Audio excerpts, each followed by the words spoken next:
שלום לכולם. היום אנחנו 10 בשבט תשפ"ב, 12 בינואר 2022. Bonjour à tous, nous sommes aujourd'hui le 10 Shvat 5782, le 12 janvier 2022. Donc nous allons dédier ce shiur Leilou Nishmat Imi Zaza Bat Kochava Ve'achotai Miriam Bat Zaza Ve'Geoula Bat Zaza ou Leilou Nishmat Tamar Bat Rachel. Si vous avez une dédicace à faire pour la mémoire de quelqu'un, c'est le moment de le faire, ou refoua chez le mot pour quelqu'un. לעילוי אלישבע בת שולמית. לעילוי נשמת אלישבע בת שולמית. כן, תודה. אין בעיה, וגם... גם une tante, Jacqueline Lévy bat Esther. וגם לעילוי נשמת ז'קלין לוי בת אסתר. כן.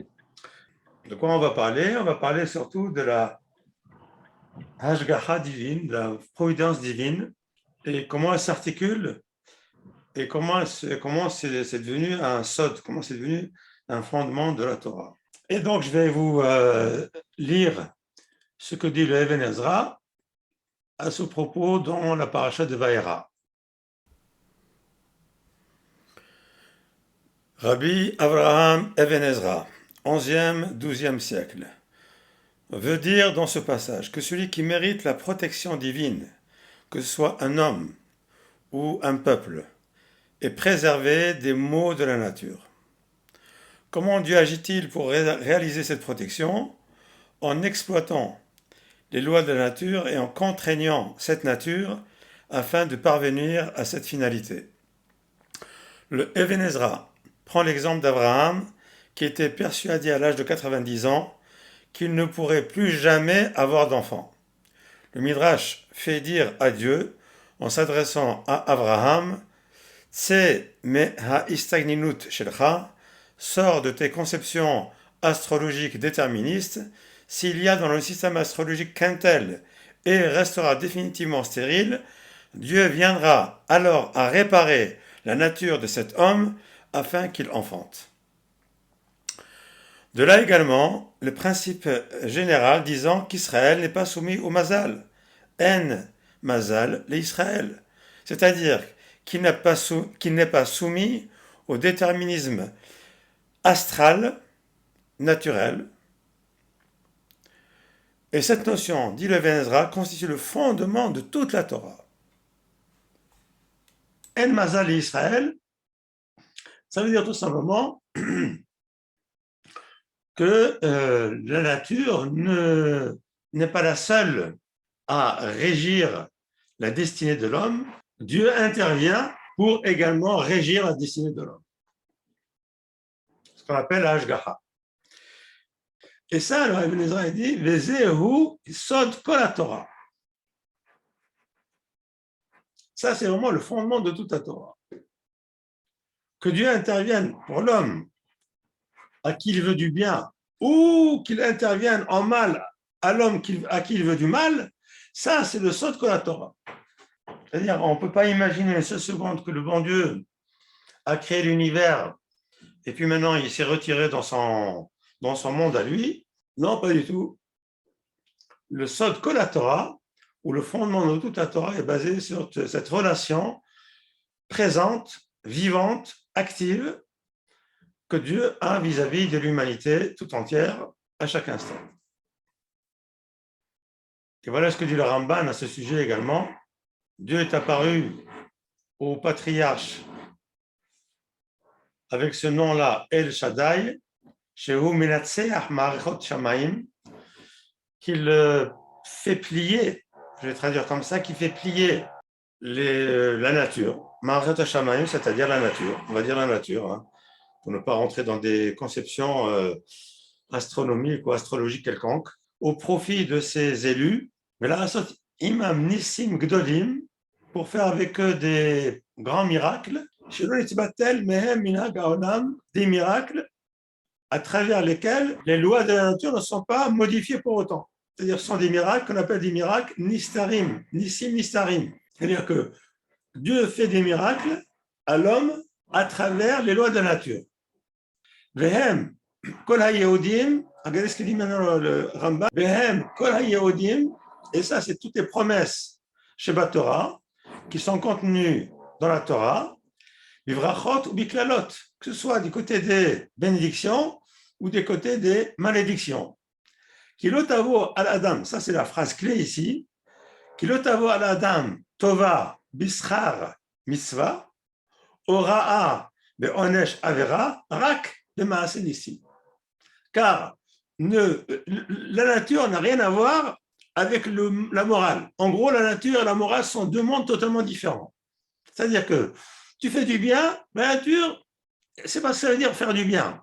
Tu fais du mal, la nature, elle suit. La nature, c'est un système entièrement déterministe, et donc par conséquent, elle ne sait pas ce que c'est la morale. La nature ne sait pas ce que c'est la morale. Elle n'agit pas en fonction de ce que tu fais, en fonction du bien ou du mal que tu fais. La nature, elle se fiche de tout ça. Elle est en dehors de tout ça. Car ne survient pas à l'homme du bien en mérite d'une mitzvah qu'il a faite, ou ne survient pas à l'homme un mal en punition du mal qu'il a fait, d'une transgression, d'une mitzvah qu'il aura transgressé. Si ce n'est que par des miracles qui sont des miracles cachés. Ça veut dire que Dieu agit vis-à-vis de l'homme par des miracles cachés lorsque l'homme fait de bien ou lorsque l'homme fait du mal.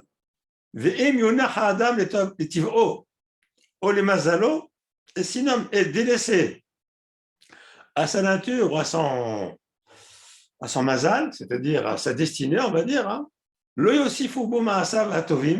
ses bonnes actions ne vont rien lui ajouter. Ces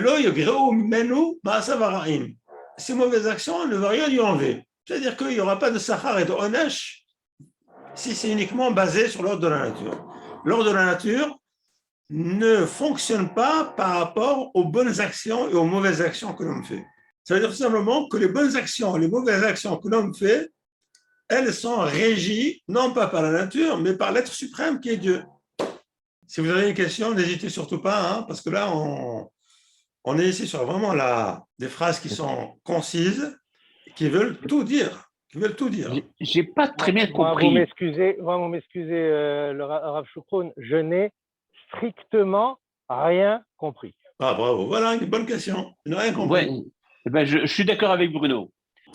Ce que le Even Ezra veut nous expliquer, ou ce que le Ramban veut nous expliquer, est que l'homme qui est laissé uniquement aux soins de la nature, qui rentre uniquement dans le cadre de la nature, eh bien, la nature ne va pas réagir sur lui par rapport aux actions morales qu'il aura faites.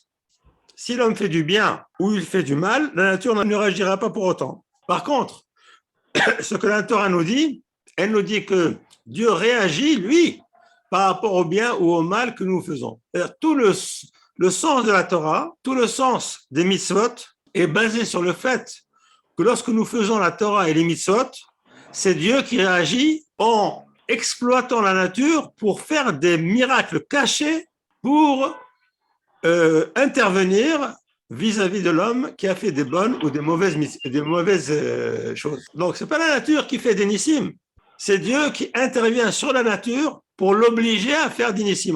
Donc, il exploite la nature. Dieu exploite les lois de la nature qu'il a mis en œuvre à la création pour faire intervenir quelque chose, un événement qui va sauver l'homme à qui il veut faire du bien ou qui va au contraire faire périr l'homme à qui il veut faire du mal. Mais sinon, si Dieu délaisse cette personne-là et ne s'occupe pas d'elle du tout, s'il la laisse aux mains de la nature, alors l'homme va être entièrement régi par les lois de la nature et rien d'autre.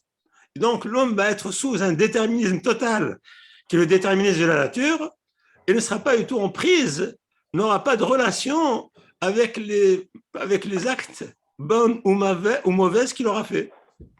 C'est pour ça que le Even Ezra dit Sod kol haTorah. Ça, c'est le fondement de toute la Torah. Quand la Torah nous dit si vous faites du bien, vous recevez du bien, et si vous faites du mal, vous recevez du mal, ça veut dire tout simplement que le bien ou le mal que nous recevons, c'est de l'ordre du miracle. Ce n'est pas de l'ordre de la nature, de l'ordre du miracle. Miracle caché, certes, parce que Dieu fait intervenir les lois de la nature pour sauver l'homme d'une situation ou au contraire pour le punir, mais c'est toujours des miracles cachés. Oui, ça va, Richard a dit oui. Si Richard a dit oui et Bruno ne dit rien. Non, j'ai dit oui, moi. Ah, parfait, très bien, ça va alors.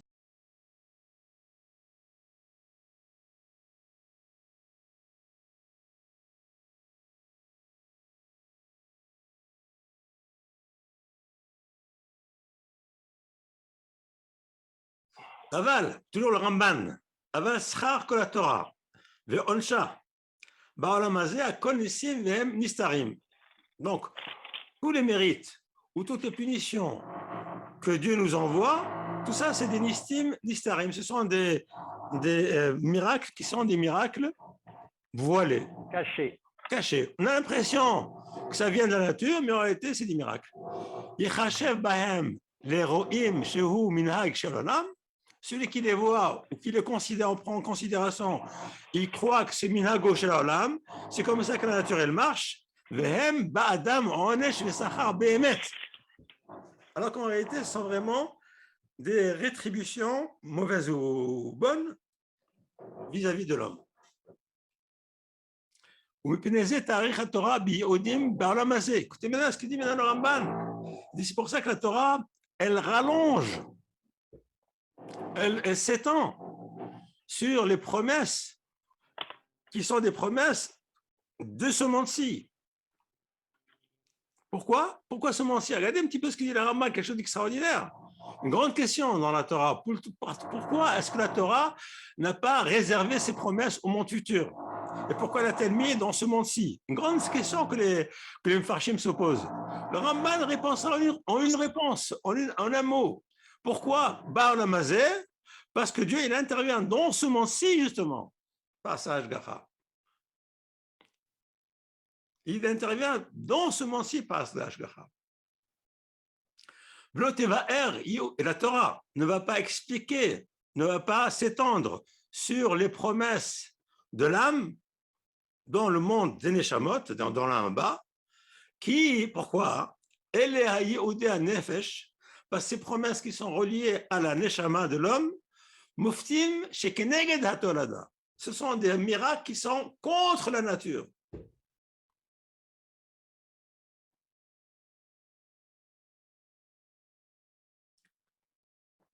C'est contre la nature. On ne peut pas imaginer ce seconde que le Olam Haba, c'est quelque chose qui est naturel.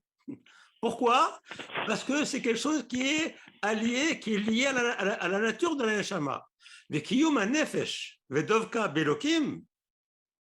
Donc, l'existence de l'âme et son attachement à Dieu, hu davar raoui b'tolata. C'est quelque chose qui est de la nature de l'âme. Pas quelque chose qui est de la nature du corps, qui lui est quelque chose qui est compris à l'intérieur de la nature. La Neshama n'est pas comprise dans la nature, elle est en dehors de la nature. Shei tashuv el Elokim asher netana, parce qu'elle revient à Dieu qui l'a donné. Comme c'est marqué, ba'adam ishmat hayim. C'est Dieu qui a insufflé dans l'homme une neshama spéciale. Donc elle revient à Dieu, cette neshama, et le corps reste ici, il dépérit ici. Donc il n'y a rien à faire. L'homme dépérit, son corps dépérit, il n'y a rien à faire. Donc c'est pour ça que la Torah ne s'étend pas, bien qu'il y a des versets qui expliquent cette histoire de Olam Haba. Mais la Torah ne s'étend pas là-dessus. Pourquoi? Pour une raison très simple. Parce que toutes ces promesses qui sont faites pour ce monde-ci, dans ce monde-ci, sont des promesses qui sont liées à notre comportement dans ce monde-ci. À nous, dans ce monde-ci. Ah ben, non, vous voyez, ce sont des concepts qui sont très, très importants. Vous voyez, on a l'impression comme ça. Il ne faut pas lire ça en diagonale. Il faut vraiment, ce sont des choses sur lesquelles il faut s'apesantir énormément. Il faut réfléchir. C'est quelque chose qui ne s'acquiert pas comme ça d'un coup. Ces notions-là sont très, très importantes pour comprendre toute la Torah, justement, parce que finalement, tu fais du bien, qu'est-ce que la nature s'en fiche? De toute façon, la nature, c'est entièrement déterministe. Alors, on comprend très bien que tous les scientifiques, tous ceux qui s'attachent aujourd'hui à la nature, et à ce qu'elle veut ou ce qu'elle ne veut pas. La nature n'a pas de volonté, elle est déterministe, elle est régie par des lois qui sont connues. Donc, la vision scientifique aujourd'hui est une vision déterministe. Et pour résumer ce principe fondamental de la Torah, nous disons l'homme est d'abord et avant tout un être matériel et est en cela régi par les lois déterministes de la nature, quel que soit son comportement. Mais comme il est aussi un être moral et spirituel, Dieu va alors contraindre cette nature à réagir en bien ou en mal envers l'homme selon ses actions considérées bonnes ou mauvaises selon les lois de la Torah. Et en un mot, toutes les promesses et rétributions de la Torah se réalisent et se concrétisent par des miracles cachés le long de l'histoire de l'humanité. Alors maintenant, si vous voulez bien, moi je vous propose de regarder, de voir un petit peu ce que dit le Rambam. Du Ramban, on passe au Rambam. Finalement, tout ce qui arrive à l'homme, ce sont pas les lois de la nature, puisque ça va être fonction de son comportement moral. Donc, tout ce qui arrive, tout ce qui est misvivo, tout ce qui est autour de lui.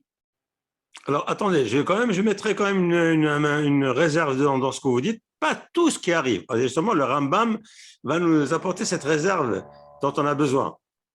Le Rambam cite un certain nombre de causes de mal qui arrivent à l'homme et il essaie de les expliquer. Alors, comme vous savez, le Rambam est très, très organisé et il nous dit Hamin Haechad ou Harishon Minara, première des natures de cause du mal, ce qui arrive à l'homme de mal, mais qui est de nature naturelle, on va dire, qui est de cause naturelle. Pourquoi? La nature, par définition, elle se dépérit. La nature, elle dépérit, il n'y a rien à faire. L'entropie, c'est cette notion d'entropie que les scientifiques connaissent très très bien, cette notion d'entropie, de désorganisation de la nature, est quelque chose qui suit son temps. Même si ça prend des milliards d'années, il n'y a rien à faire. Rien ne subsiste, rien qui soit matériel ne subsiste éternellement, ce n'est pas possible. Il y a une évolution dans le monde, une évolution dans la nature qui va dans sa désorganisation qu'on appelle entropie, dans sa combustion, dans sa transformation en énergie, etc. etc. Ressonnez le marche, étant donné que l'homme est fait de matière, qui me pénèse ira les ksat bene adam mumim ou bitul evarim bechlal haïtsira. Et de ça, on comprend pourquoi est-ce que l'homme peut naître avec des défauts corporels. Pourquoi? Parce que la nature n'est pas parfaite. Donc, un homme peut naître avec des défauts. Heureusement, c'est vraiment minoritaire, mais ça arrive. Donc, il ne faut pas s'étonner. Pourquoi? Parce que la nature n'est pas parfaite et n'est pas éternelle. La nature se désorganise. La nature se désorganise. On sait très bien comment ça se passe. La nature se désorganise. Elle se dépérit progressivement et donc, par conséquent, ça entraîne nécessairement une certaine imperfection qui survient. Ça,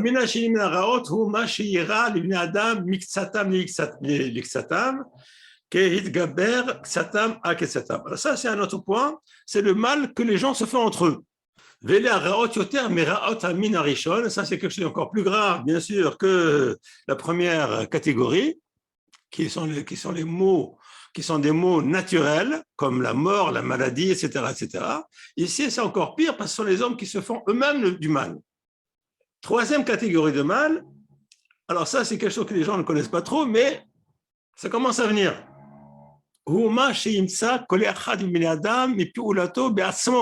Ça, c'est le mal que l'homme se fait à lui-même, tout seul. Et dit, Zehu Arov, ça, c'est vraiment la majorité des cas. la majorité des cas de maux qui arrivent à l'homme sont dus à l'homme lui-même. Et donc, peu de gens sortent de ce cadre-là, de gens qui ne se font pas du mal eux-mêmes. C'est marqué dans Malachi, c'est de votre mal, votre propre main, que ce mal vous arrive. Ne cherchez pas une punition divine, ne cherchez pas non plus une punition de relation entre vous et votre prochain, non, c'est vous-même qui vous faites du mal vous-même. Ou bien, comme dit le Michelet, Mashrit Nafsho, Hu Ya'asena. Mashrit Nafsho, lui-même, il se détériore eux-mêmes, tout seul.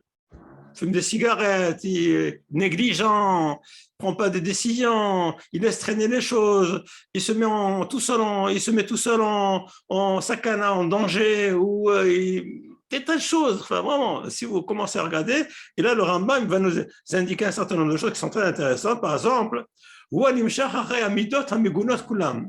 quelqu'un qui est attiré par des mauvaises tendances.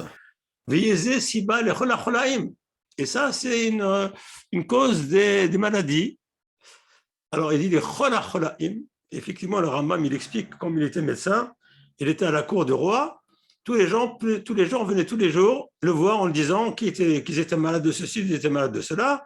Et la réalité, c'est que la plupart des maladies qu'ils avaient étaient dues à leur nourriture trop abondante.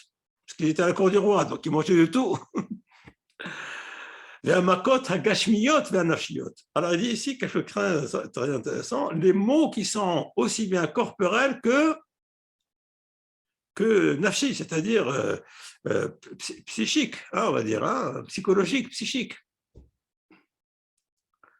Maintenant, le Rambam sur le thème de la Hashgacha, de la providence divine, au chapitre 3, 17, il donne, concernant la providence divine, il étale un certain nombre de conceptions qui étaient à son époque, conception d'Aristote, conception des Arabes, etc. Et il dit, la conception cinquième est notre conception qui est celle de la Torah. Le premier point de cette conception de la Torah est que l'homme, il est Baal Yecholet Gmura. L'homme, il est totalement libre. Et ce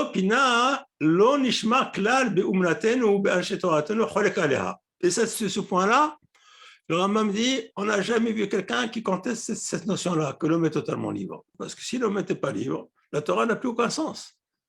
Deuxième point qui est important, tout ce qui arrive à l'homme, c'est Betzedek. Il n'y a rien qui arrive à l'homme qui est injuste. Comme c'est marqué, Hatsur Tamim Paolo, tout ce qui vient de Dieu ne peut être que justice. On peut lui attribuer des choses qui sont plus que la justice, des choses comme la bonté supplémentaire, une bracha qui est une bonté supplémentaire par rapport à ce qu'il mérite, ça on peut lui attribuer, mais on ne peut pas lui attribuer d'injustice. C'est pas possible. Il dit également, la hashgacha hi meyuchedet bibin ha'adam levado. La hashgacha est quelque chose qui est réservé à l'homme, à l'espèce humaine seule. Et quand on dit ça, on veut dire simplement aussi que cette hashgacha, cette providence divine, cette attention de Dieu vis-à-vis de l'homme ne va pas se faire de façon identique pour tout le monde. Et la lefi shlemutam hainoshi ze al ze. Mais selon la perfection que l'homme a atteint ou les niveaux que l'homme a atteint dans son parcours pendant sa vie. Donc, selon le niveau que tu as, la hashgacha, comment dirais-je, le rapport que Dieu a vis-à-vis de toi, son attention qu'il a vis-à-vis de toi va être différent. Plus tu t'élèves, plus son attention sera grande vis-à-vis de toi. Ou le faisait à Iyun, c'est important ça.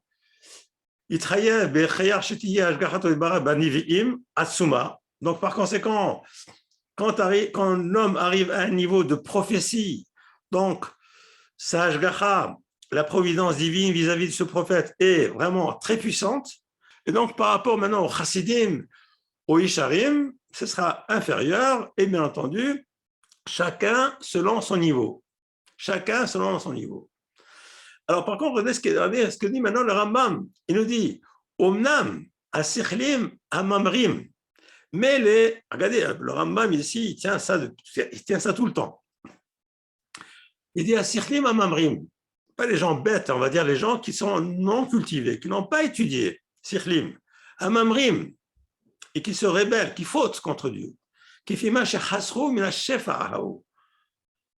Ils se sont eux-mêmes privés de la bonté divine, cette bonté divine qui était à leur disposition. Cette bonté divine qui est l'ashgacha qui était à leur disposition. Ils se sont eux-mêmes privés. Comment est-ce qu'ils sont privés?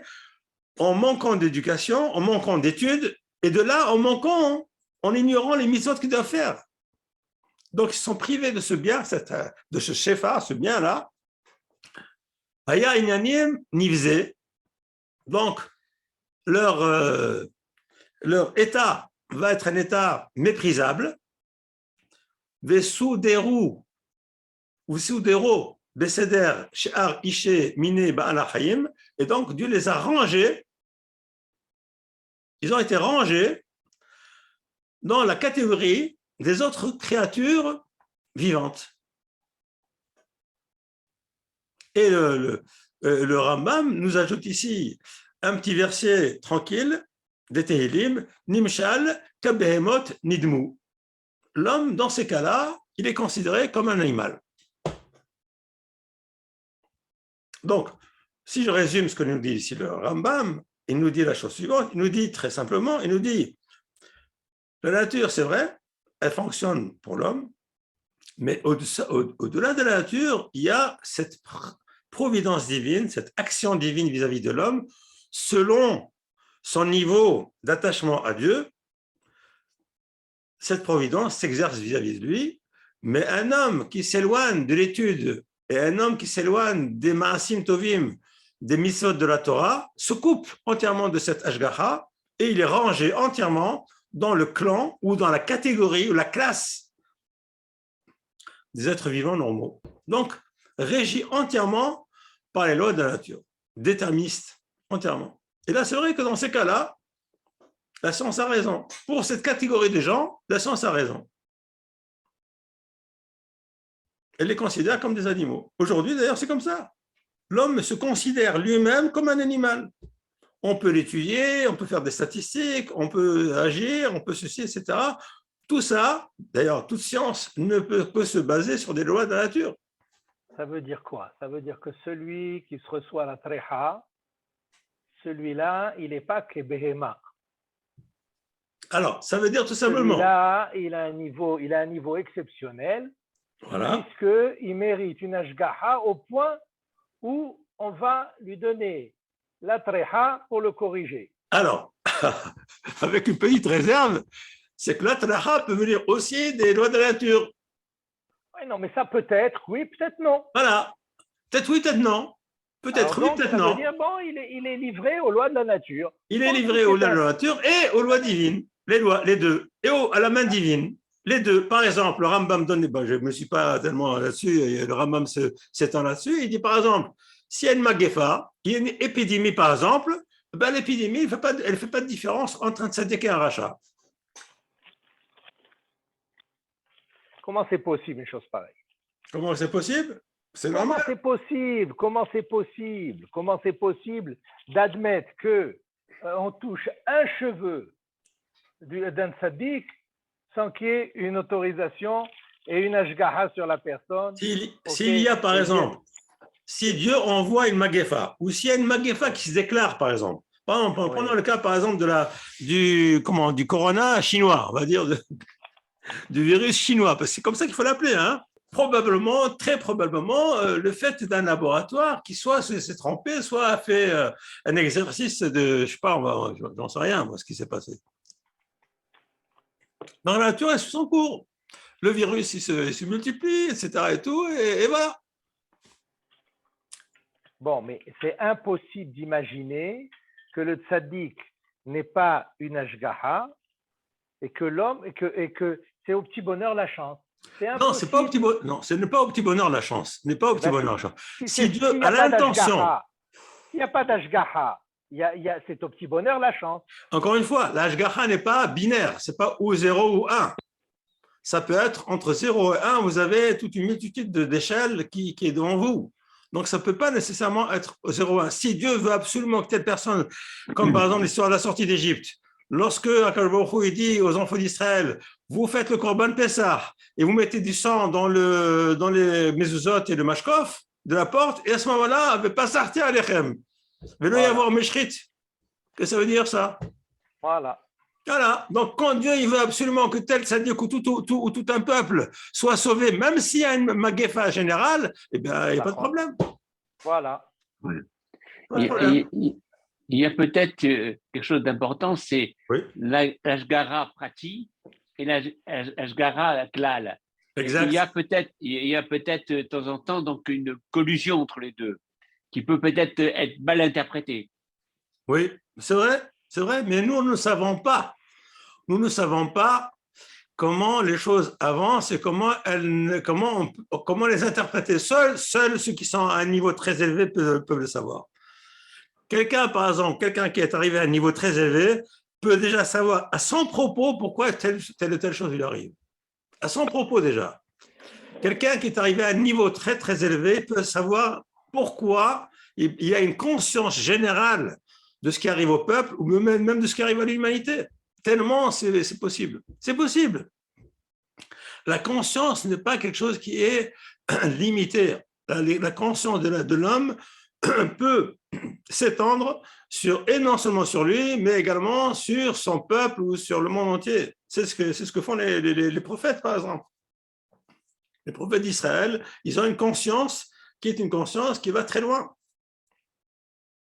Et donc, ils peuvent savoir non seulement pourquoi tel mal ou tel bien arrive à Israël, mais même prédire ce qui va arriver à Israël.